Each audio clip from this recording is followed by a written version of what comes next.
Hello everyone, मैं पंकज सिंह आपका आपके अपने यूट्यूब चैनल जेजेडी क्लासेस पर स्वागत करता हूं। मेरे प्यारे बच्चों, छोटे बड़े भाई बहनों, आपके लिए आज बहुत ही ग्रामर की बेहतरीन क्लास लेकर के आया हूं। जिससे पहले आपने अभी तक देखा था कि मैंने आपको सेंटेंस एंड इट्स काइंड, जो सेंटेंस होता था उनको और उनके प्रकारों के बारे में आपको बताया था। इसके अगले की जो क्लास 2 है, जो ग्रामर की क्लास 2 है, अगर आप लोगों ने वो क्लास अभी तक नहीं देखी है तो कृपया आप जाकर के प्लेलिस्ट में देख सकते हैं उसको। वो प्लेलिस्ट में पड़ी हुई है, मैंने डाल रखी है। आराम से आप देखिए कि पार्ट ऑफ द सेंटेंस, यानी इससे अगले का जो पोर्शन आएगा पार्ट ऑफ सेंटेंस है। पार्ट ऑफ सेंटेंस के लिए मैंने कुछ लिख रखा है, थोड़ा इधर टेबल भी बना रखी है।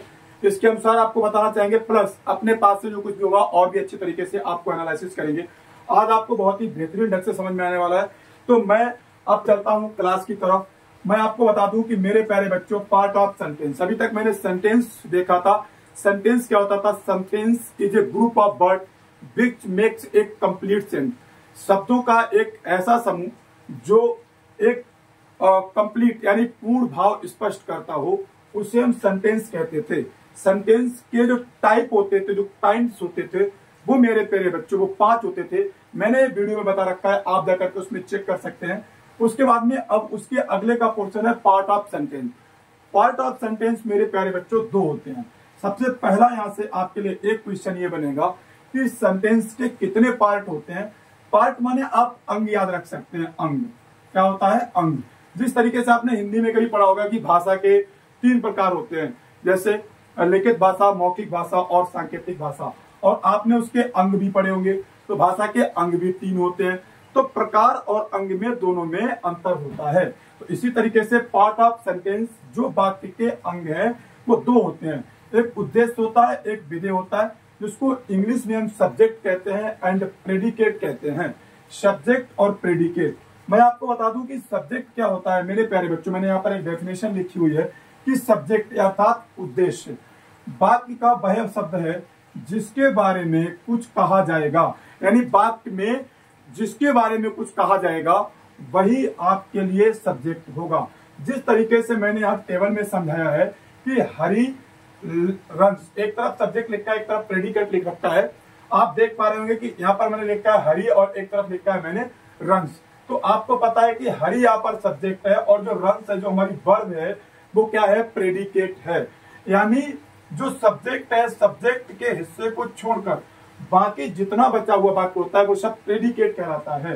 यानी जो हरी है, हरी रंस, यानी ये कह रहा है कि वाक्य का वह शब्द जिसके बारे में कुछ कहा जाएगा। तो हरी रंस, हरी दौड़ता है।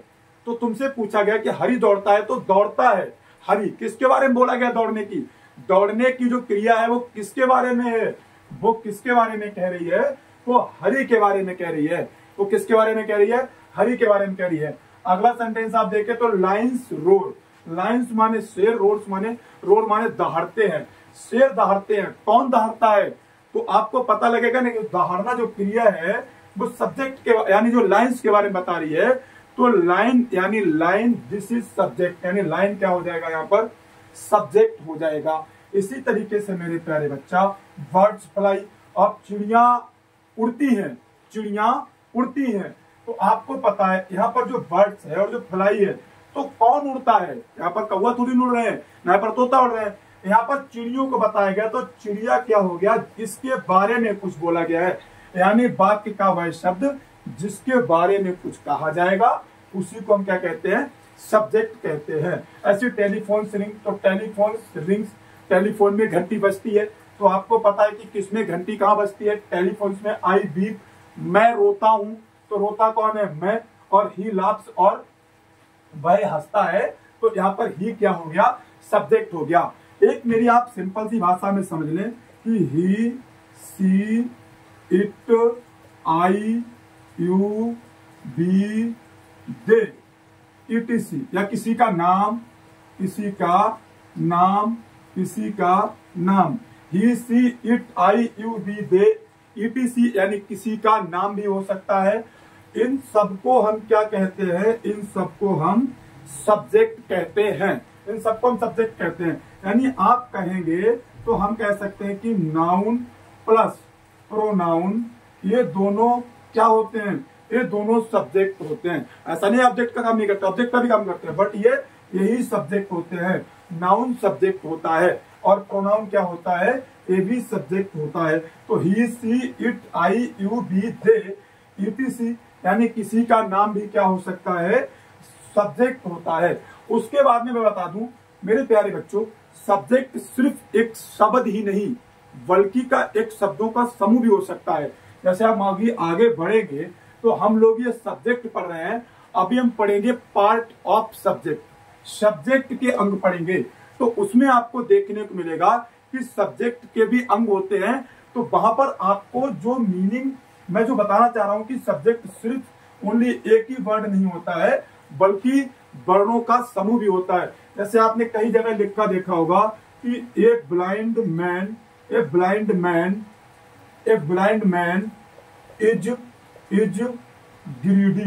Is greedy.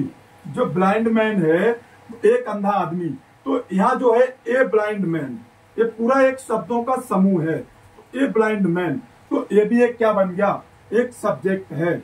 इसी तरीके से आगे भी आपको समझाएंगे, बट यहाँ पर हम आपको एक एग्जांपल के तौर पे बताना चाह रहे हैं क्योंकि हमने आपके सामने भी ये बात रखी है। तो मैंने आपको बता दी कि ए ब्लाइंड मैन ये शब्दों का समूह है, बट यहाँ पर जो हेड वर्ड है, जो मेन सब्जेक्ट होगा वो मैन नहीं रहेगा। यहाँ पर जो ब्लाइंड है वो अपना अलग काम करेगा। तो अभी मैं यहाँ पे इसके बारे में आपको बताऊंगा। तो मेरे प्यारे बच्चों, आप समझ गए होंगे कि जो सब्जेक्ट होता है वाक्य में जिसके बारे में कुछ कहा जाएगा उसे हम क्या कहते हैं, सब्जेक्ट कहते हैं। अगर आप यहाँ पर एक नोट पॉइंट लिखना चाहें तो एक आपके लिए नोट पॉइंट ये रहेगा कि सब्जेक्ट ज्यादातर हमेशा वाक्य के शुरुआत में ही होता है। कहाँ होता है, वाक्य के शुरुआत में ही होता है। आप लिख सकते हैं कि सब्जेक्ट जो होता है ज्यादातर, ऐसा नहीं है कि सब्जेक्ट हमेशा आगे रहेगा, कभी पीछे भी हो सकता है, ठीक है ना, प्रेडिकेट आगे हो सकता है, बट लेकिन ज्यादातर कहाँ रहेगा, आपको याद रखना है कि ज्यादातर कहाँ रहेगा, सब्जेक्ट शुरुआत में ही रहता है। हम अब प्रेडिकेट की तरफ चलते हैं। प्रेडिकेट क्या होता है, प्रेडिकेट विधेय होता है। सब्जेक्ट के बारे में जो कुछ कहा जाएगा, यानी वाक्य का वह शब्द जिसके बारे में कुछ कहा गया, जिसके बारे में कहा गया वो क्या है, सब्जेक्ट है। और जो कुछ भी कहा गया है, जो भी उसके बारे में कहा गया, जैसे हरी रंस, तो हरी के बारे में कहा गया रंस, तो जो कुछ कहा गया है तो रंस कहा गया है।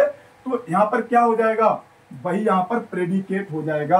अर्थात सब्जेक्ट को छोड़कर जितना भी पार्ट बचता है वो सारा का सारा प्रेडिकेट कहलाता है। ज्यादातर सारा का सारा क्या कहलाता है, प्रेडिकेट कहलाता है। मैं आपको एक चीज और बता दूं मेरे प्यारे बच्चों, सबसे अच्छी आप यहाँ देख भी पा रहे होंगे कि प्रेडिकेट क्या है। यहाँ रंस है, रोड है, फ्लाई है, विंग है, बीपिंग है, बीप है, लाप्स है, आदि क्रियाएं। यहाँ पर जितने भी प्रेडिकेट है वो सारी की सारी क्रियाएं दे रखी हैं। ऐसा नहीं है, मैं एक बड़ा सा वाक्य ले लेता हूं, जैसे मैंने तुमसे कह दिया he is going to hospital, he is going to hospital. अब अगर यहाँ पे हम कहेंगे कि वह अस्पताल को जा रहा है, तो वह अस्पताल को जा रहा है, तो यहाँ पर किसके बारे में क्या गया, मैंने भी पहले कहा था ही जो हो जाएगा वो क्या हो जाएगा, सब्जेक्ट। तो यह क्या हो गया मेरे प्यारे बच्चों, सब्जेक्ट हो गया। और मैंने आपको बताया कि सब्जेक्ट को छोड़कर बाकी जितना ये बचा हुआ भाग है इसको हम क्या कहते हैं, इसको हम मेरे प्यारे बच्चों प्रेडिकेट कहते हैं। तो आपको मेरे प्यारे बच्चों समझ में आ गया होगा कि इज गोइंग टू जो हॉस्पिटल है वो मेरा प्रेडिकेट है, यानी सब्जेक्ट को छोड़कर बचे हुए भाग को हम प्रेडिकेट कहते हैं। बचे हुए भाग को हम क्या कहते हैं, प्रेडिकेट कहते हैं। तो आपको सब्जेक्ट और प्रेडिकेट, अब आप इसको उतार लीजिएगा, एक बार चाहो तो स्क्रीनशॉट ले सकते हैं, इसके नोट्स सारे लोग बना लेना, नहीं तो आपको समस्या का सामना करना पड़ेगा, बार बार वीडियो खोल के देखनी पड़ेगी। आप कृपया करके अपने नोट्स में इसको लिख लें और चुपचाप फिर उसके बाद में इनका रिवाइज करते रहें। आपके लिए बहुत फायदेमंद चीज है, चाहे वो 9th क्लास में पढ़ता हो, चाहे वो 10th के लिए, चाहे वो फर्स्ट ईयर में, चाहे वो इंटर में, और अर्थात और किसी भी चीज की तैयारी कर रहा है और उसमें इंग्लिश आती है तो पार्ट ऑफ सेंटेंस वहां पर भी बहुत ही ज्यादा लाभदायक होगा।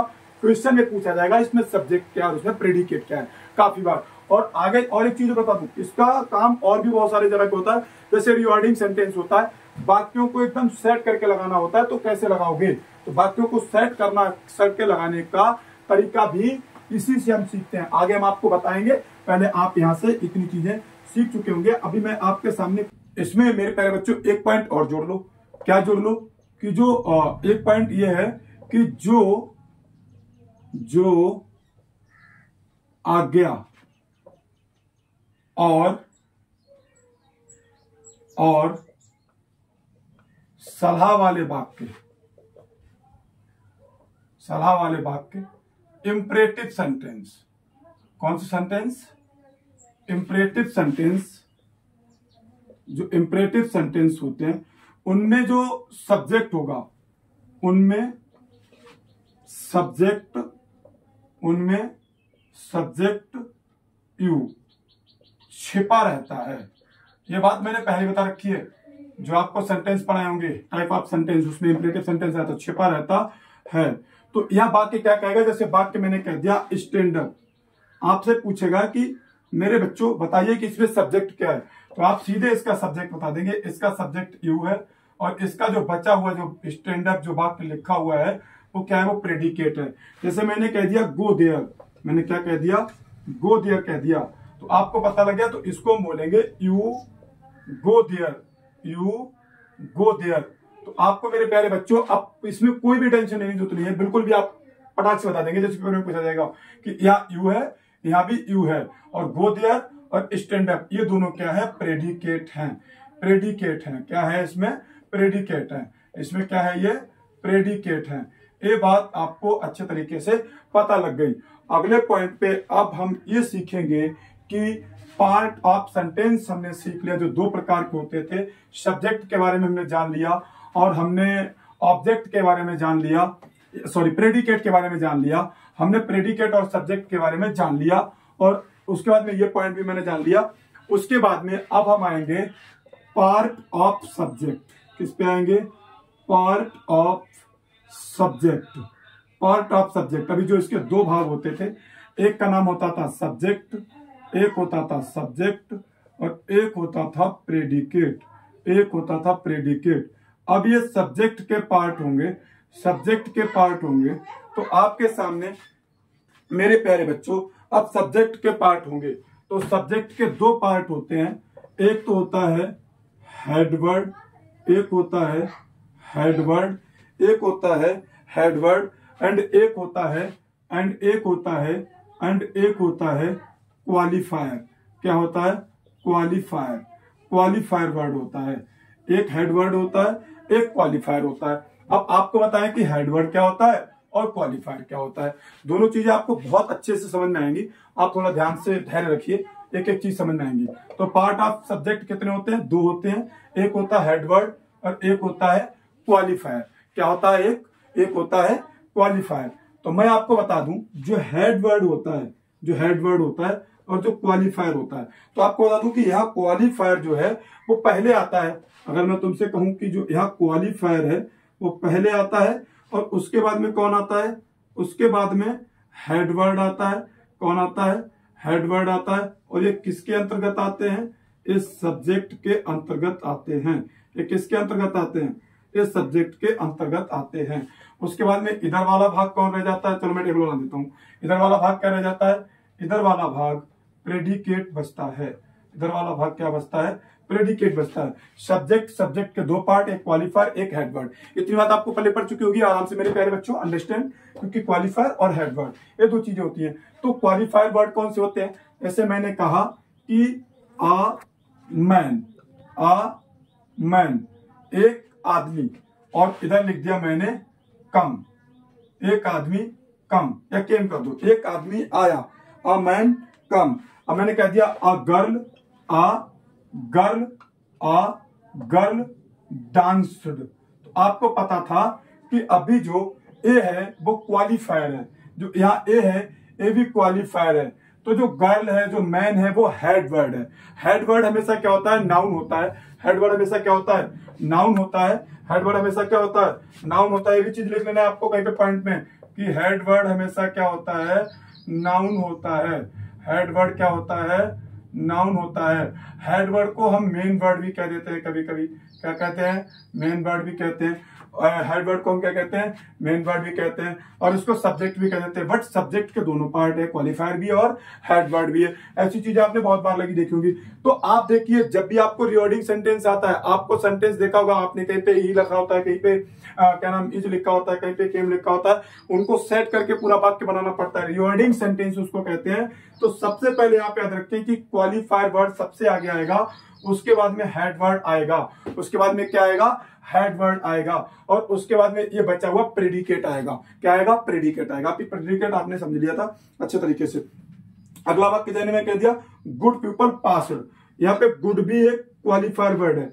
Good people, good people passed, good people passed, good people passed, अच्छे लोग गुजर गए। तो गुड पीपल पास्ड। तो आपको पता है कि गुड माने, गुड भी यहाँ पर क्या है, क्वालिफायर वर्ड है। क्वालिफाइड वर्ड क्या होते हैं, ए होता है, एन होता है। क्वालिफाइड वर्ड में वैसे ए भी होता है, एन भी होता है, दा भी होता है, गुड भी होता है, मैनी भी होता है। बट आपको मैं बताऊं, आगे चल के जैसे आप पहुंचेंगे तो ए एन दा डिटरमिनर भी होता है। डिटरमिनर जिसको कहते हैं, डिटरमिनर भी होता है, यानी वो क्वालिफायर का पार्ट होगा। तो आपको पता लगे कि सब्जेक्ट के दो पार्ट होते हैं, एक क्वालिफायर होता है, एक क्या होता है, हेड वर्ड होता है। तो क्वालिफायर आपको पता लग गया, ए एन दा गुड, ये सारे क्या होते हैं, ये सब के सब क्या होते हैं, क्वालिफायर होते हैं। और हेड वर्ड क्या होता है, हेड वर्ड हमेशा क्या होता है, नाउन होता है। इतनी बात आपको पल्ले पड़ गई। उसके बाद में क्या होता है, अब सब्जेक्ट के पार्ट दो हो गए, सब्जेक्ट के पार्ट दो हो गए। अब मैं आपको बता दूं, अब क्वालिफायर के पार्ट होंगे। किसके पार्ट होंगे, अब क्वालिफायर के पार्ट होंगे।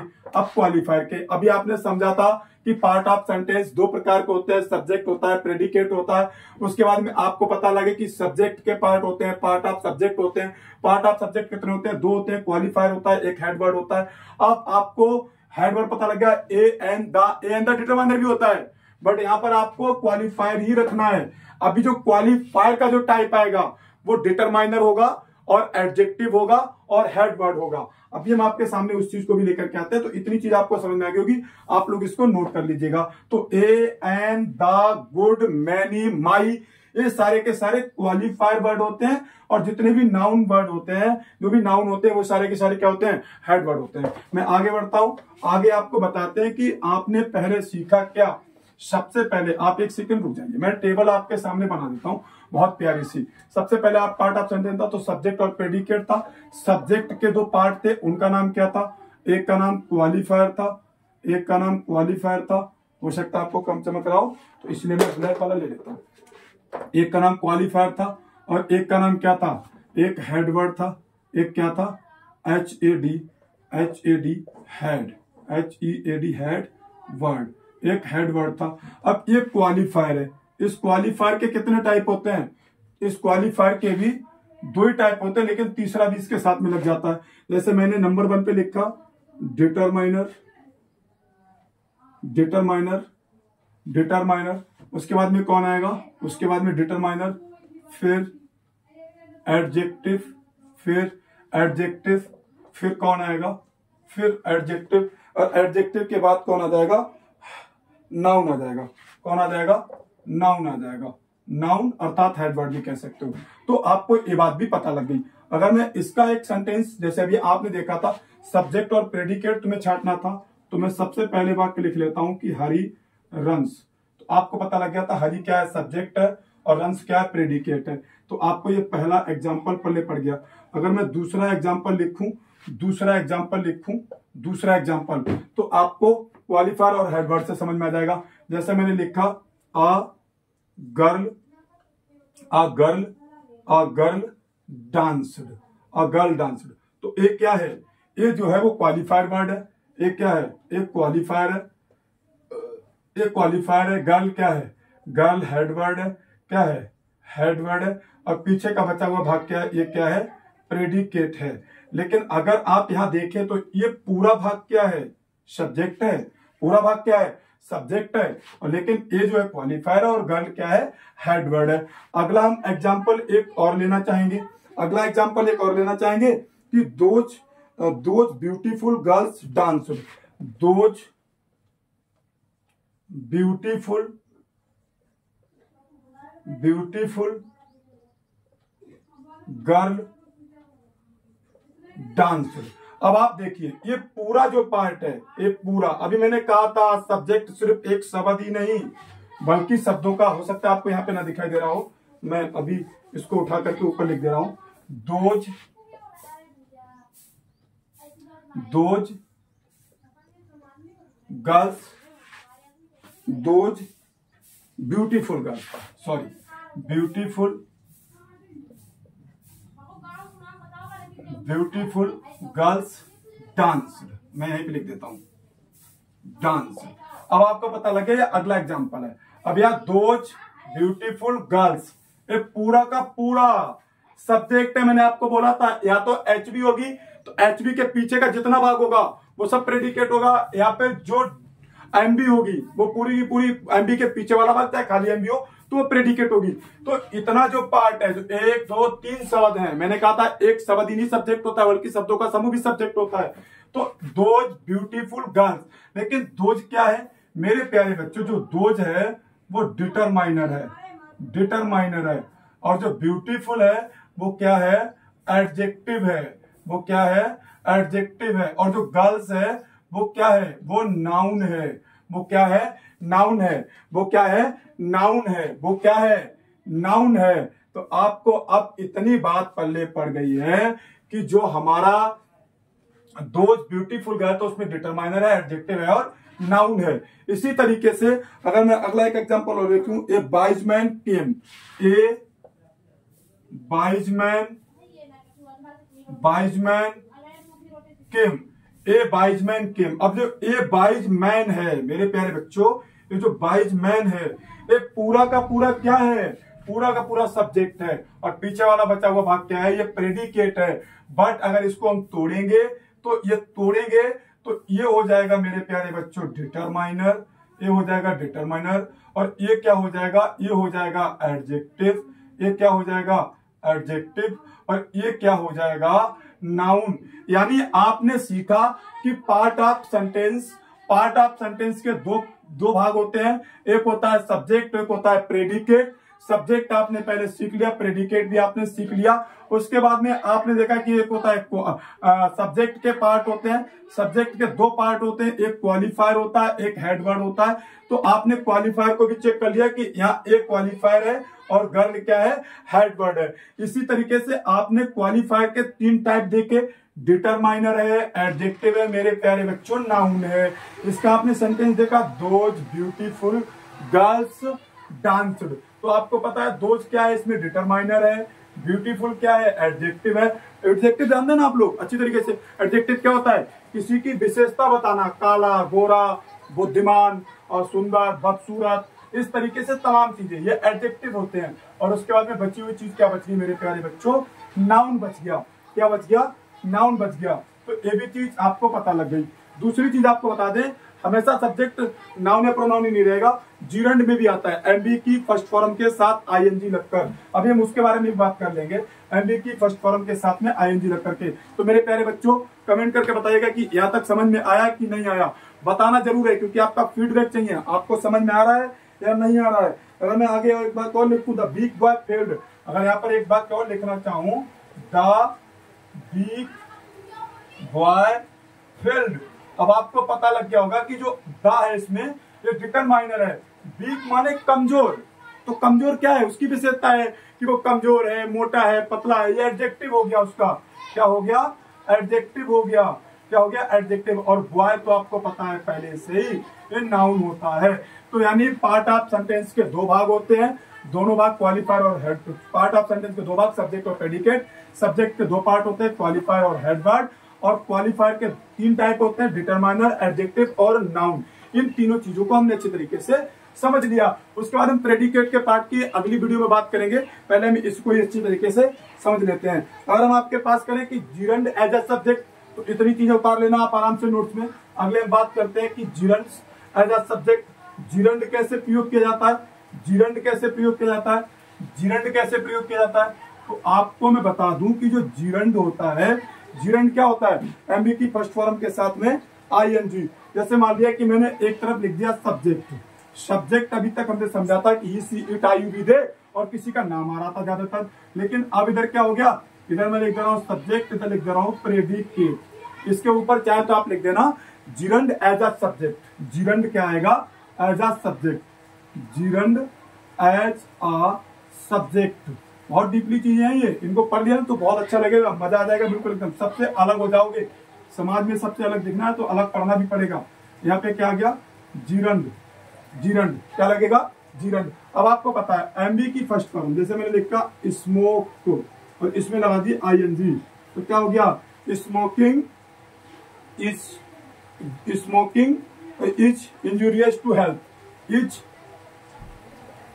Injurious to health.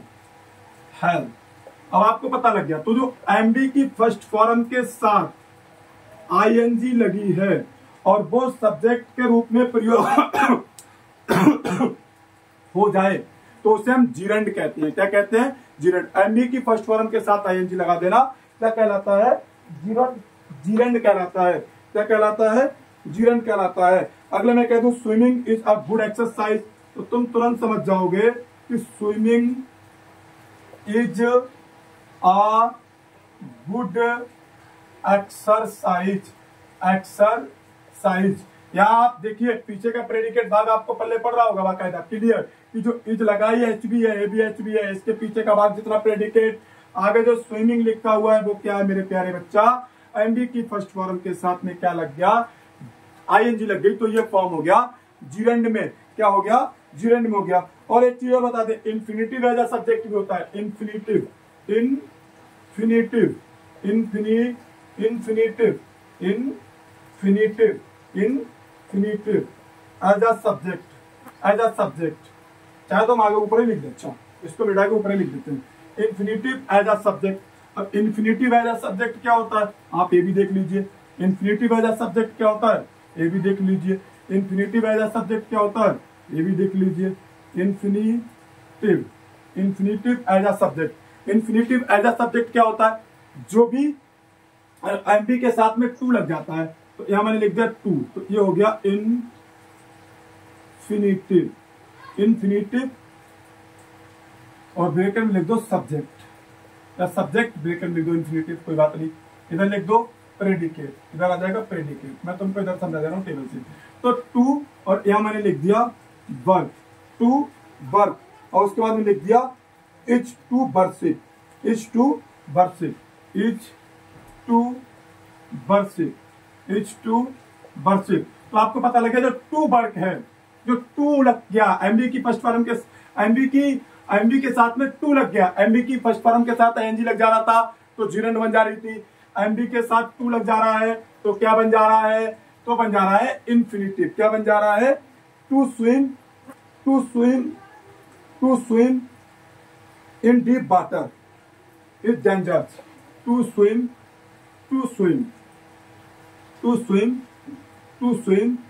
In deep water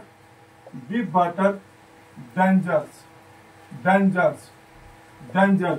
या इन डीप जो वाटर है, इन डीप जो वाटर है वो क्या है बेटा? वो क्या है? या इज लिखा है, is danger. The two swim in deep water is danger. तो जो टू स्विम लिखा है मेरे प्यारे बच्चों, जो to swim in deep water danger, अगर देखा जाए तो ये पूरा का पूरा भाग सब्जेक्ट है, बट ये जो बीच वाला भाग है इसको भी हम देखो, अभी ये चीज भी आ गई तो इसको भी हम बता देते हैं। इन डीप वाटर जो है वो मॉडिफायर वर्ड हो गया। क्या हो गया? मॉडिफायर वर्ड है, लेकिन उसको याद नहीं रखो, तुम केवल इतना रखो कि इन्फिनिटिव क्या होता है, तो टू स्विम क्या होता है? इन्फिनिटिव है। तो जहां भी ये आपको लगा मिल जाए वाक्य के शुरुआत में एमबी की फर्स्ट फॉर्म के साथ में टू लगा मिल जाए, तो आप तुरंत समझ जाना कि मेरे प्यारे बच्चों वो इन्फिनिटिव एज अ सब्जेक्ट है। अभी मैंने आपके सामने पार्ट ऑफ सेंटेंस पढ़ाया। पार्ट ऑफ सेंटेंस के दो पार्ट होते थे, सब्जेक्ट होता था, प्रेडिकेट होता था। फिर आपने सब्जेक्ट के दो पार्ट देखे।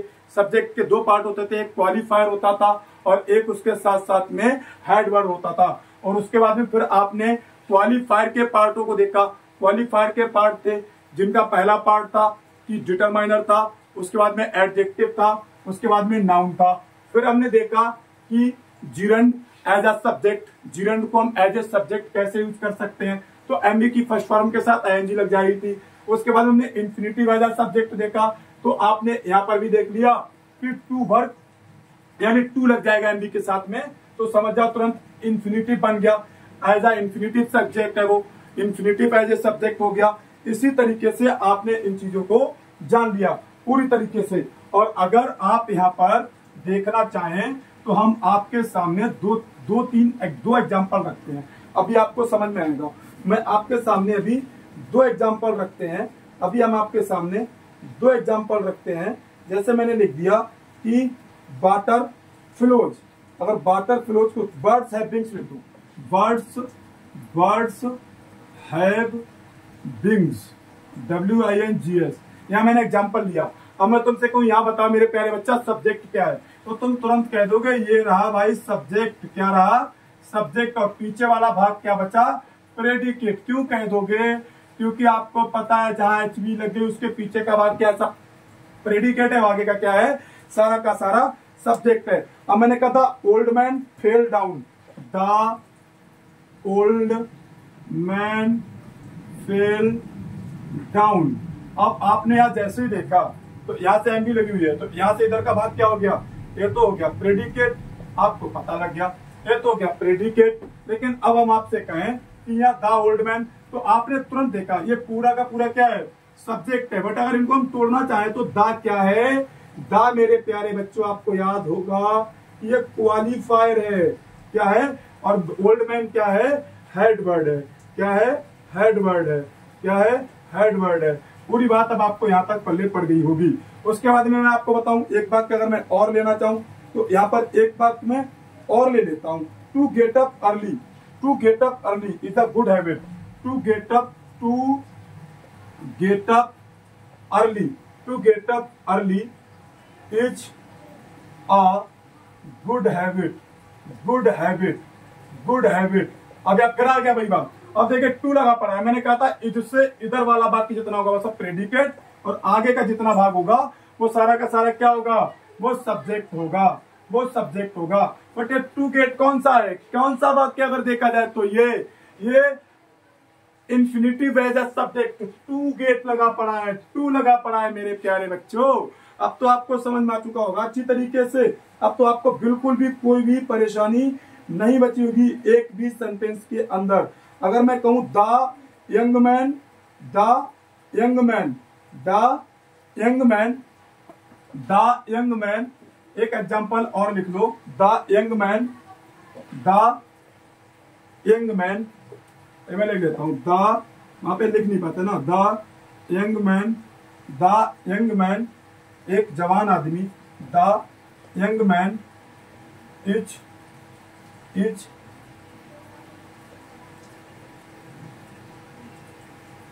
Healthy, very healthy, is very healthy. तो आपको पता लगा द यंग मैन क्या हो गया? पूरा सब्जेक्ट हो गया। और द क्या है? क्वालिफायर वर्ड है। और यंग मैन क्या है? हेड वर्ड है। यंग मैन क्या है? हेड वर्ड है। यंग मैन क्या है? हेड वर्ड है। तो इतनी चीज आपको अच्छी तरीके से मेरे प्यारे बच्चों समझ में आ चुकी होगी। अब हम आपको मिलेंगे अगली क्लास में। आप देख पा रहे हैं कितनी सारी गर्मी है, और गर्मी में भी क्लास बना रहे हैं आप लोगों के लिए, जिससे कि आप लोगों को पास तक ये सारी जानकारी इंग्लिश के बारे में, ग्रामर के बारे में पहुंच पाए। आप अपने दोस्तों के पास तक इस वीडियो को ज्यादा से ज्यादा शेयर करें, जिससे कि उनको भी ये जानकारी मिल सके। और मिलते हैं अगली वीडियो में। अगर आपको किसी भी प्रकार की और वीडियो की जरूरत है इंग्लिश में या किसी भी और सब्जेक्ट से रिलेटेड, तो आप मुझे कमेंट करें। जय हिंद, मिलते हैं अगली वीडियो में।